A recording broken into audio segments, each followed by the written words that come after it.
Two ringleaders of a sex abuse gang in Derby are tonight facing indefinite prison sentences for what the judge called a reign of terror on young schoolgirls in the town. It's the latest in a number of prosecutions that are being held up as evidence that Asian gangs, specifically Pakistani men, represent a particular threat to young British girls today, which is not being confronted due to a misguided sense of political correctness. Jack Straw tells us British Pakistani men often see white girls as easy meat. Jackie Long has been looking at an issue rife with controversy and conflicting views. They was calling her white trash. They was calling her a prostitute, saying she was nothing but like a dog. There is a specific problem which involves Pakistani heritage men who target vulnerable young white girls.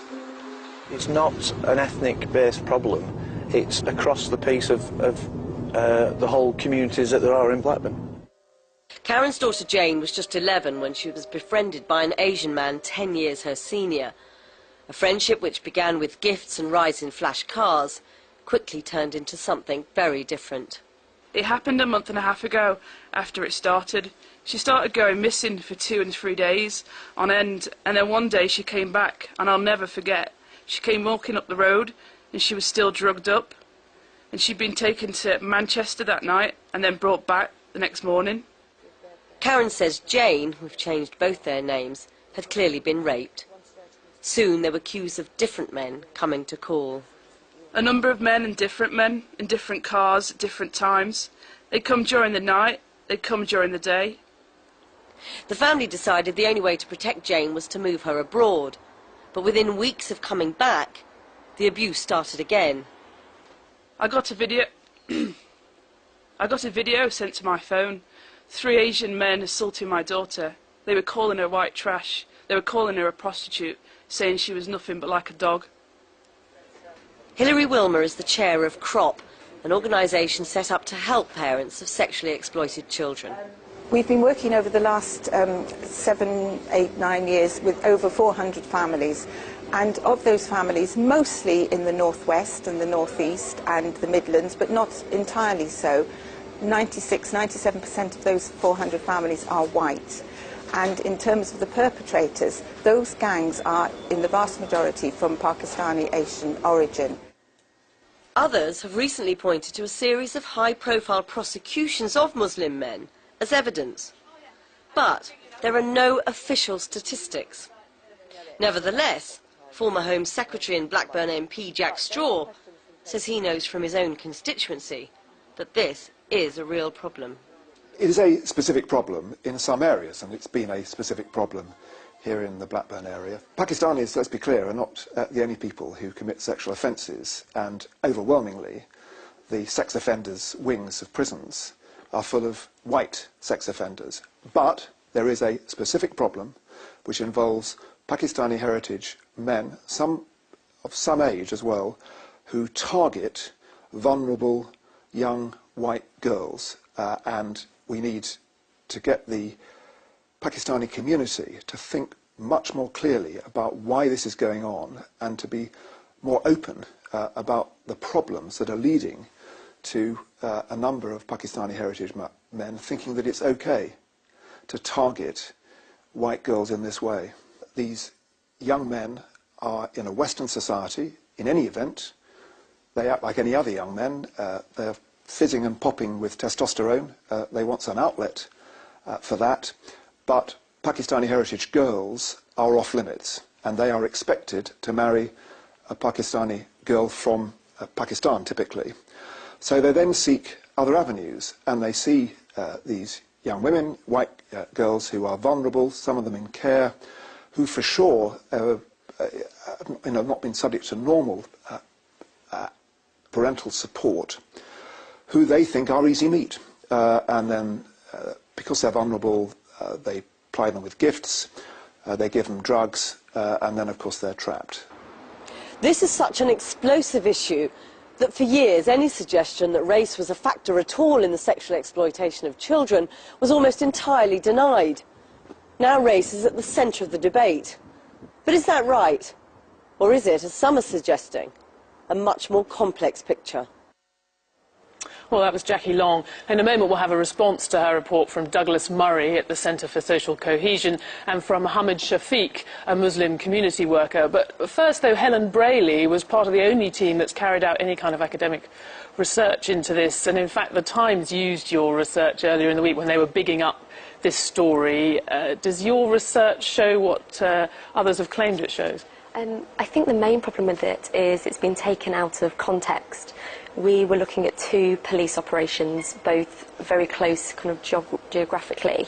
And so based on that data, we did find that there was a large Pakistani contingent in the offenders and the victims were predominantly white. However, when you look at the census data and the demographic for that area, there were some Asian and black victims, and they were actually overrepresented when you look at the sheer percentages. But you talk about percentages, but we do know, even if it's a broader problem, that it's not just maybe in the Muslim community. It clearly is a problem in the Muslim community. I mean, you wouldn't deny that. We've seen this evidence in all these cases. Yeah, I think the problem, though, is when you jump in with thinking about race too quickly, you can miss a whole load of other things that are happening in other areas. So by racially stereotyping this early on without a national scoping project, so we don't know what the situation is in other areas around the country, that you might be leading to a self-fulfilling prophecy of if people are looking for Asian offenders, they will only find Asian offenders, and offenders of other ethnic groups might develop a sense of impunity to this. And that was a point, in a way, that came out in the film. But in a sense, I mean, what you're saying is that we can never know for sure. But, I mean, Mohammed Shafiq, you're someone who's actually taken quite a lot of risks in the past speaking up about this issue. Presumably you welcome Jack Straw's comments. Well, I think it's important to say tonight that we pay tribute to the bravery of the women and the teenagers who give evidence, so that the perpetrators, the evil criminal men, are put behind for a very long time. And I think that's very important. But the central issue is this, that it's a sad reality that there are young Pakistani men, 53 in total of which we know, who've been convicted, who've been going around this country, who've been grooming white teenagers under the age of 16 in a horrific way. And I think it is time for the communities of the United Kingdom to stand up against this. This is not a race issue. It's got nothing to do with Islam. It's got nothing to do with the Muslim community. All it is that people who are born into Muslim households, who are involved in drugs, who are involved in crime, are carrying out these activities. So when Jack Straw says that there is a sort of pervasive view among many Pakistani Muslim men that young English girls are easy meat and it's an outlet for their testosterone, you think that that's going too far? Well, I think Jack Straw was very narrow in what he was actually saying. He didn't go into detail of his argument, so I would be reluctant to. He's quite broad. He's saying that this is a view in that community. He's far too broad. Well, but I think it's so not easy meat. They're not considered to be easy meat. Yeah, I mean, I think I've said that in you referred to the Times commentary piece that I also was involved in. What I tried to set out was there is a perception that some of these young men do not see white girls as equal, as valuable, of high moral standing as they see their own daughters and their own sisters. And I think that's wrong. It's a form of racism that's abhorrent in a civilized society. And that's why I've taken the initiative 2 years ago to speak out against this. Against, as you said, so personal risks to me and my family. But I did that because I believe it's wrong. For as long as these people are carrying out these crimes, we've got to stand up. It's got nothing to do with race, it's got nothing to do with religion. They should be treated as criminals, and that's it. Well, Douglas Murray, you've suggested that there was a conspiracy of silence around this issue. You've got Mohammed Shafiq saying that it's abhorrent. You've got Jack Straw speaking up about it. I guess not silent anymore. Well, I very much hope not, and let's hope that it isn't from tonight onwards. But the fact is, in the past, it very much has been. In 2004, Channel 4 were due to do a documentary, to broadcast a documentary called On the Edge of the City.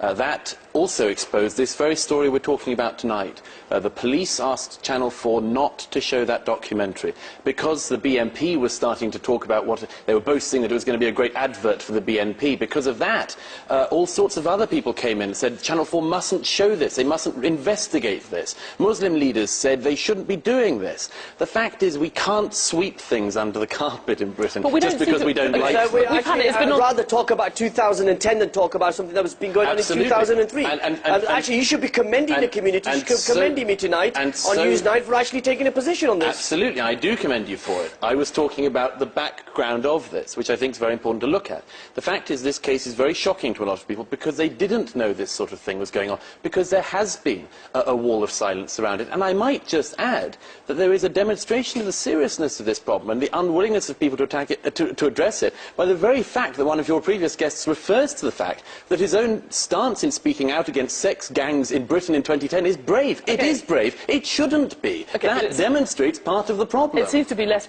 brave now, though. I mean, there is a point about trying to talk about today rather than the past. Would you accept that we have become less politically correct, if you like, or at least that we seem to have gone past that to address this issue, to talk about it in these terms? I'd very much hope so, but I mean, I think you can even hear in the way in which Jack Straw talked about it in your interview, and the way in which any politician or indeed commentator will talk about this, that people feel they are treading on eggshells.